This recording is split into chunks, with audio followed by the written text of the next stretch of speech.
when you have a technology that took things that were complicated and expensive and makes them simple and affordable, it's a very clear sign that there's going to be a lot of disruptive change. Now, the question for those who are in the business of thought is that good or is that bad? In my view, as always, it comes down to the choices people make. The challenge you have is now all of a sudden, anyone's a thought leader. I'm truly excited to say that Scott Anthony will be the 50th guest on our Everything Thought Leadership video podcast series. He was the key part of the entourage that formed around the late great Harvard Business School professor Clayton Christensen, whose research on disruptive innovation since the 1990s has driven many technology and other companies' digital strategies, even up to this day.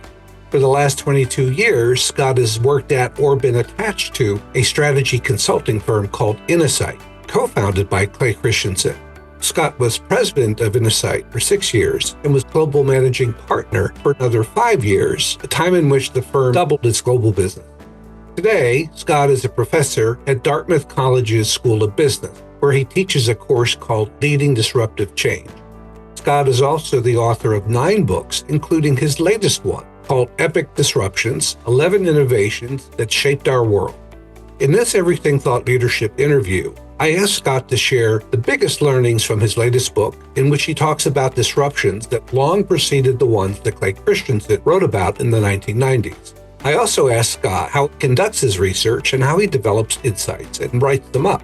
Finally, I asked Scott about the disruptive innovations he sees ahead in this thought leadership profession. So if you love thinking about disruptive innovation and you love thought leadership, this will be an episode of Everything Thought Leadership that you won't want to miss.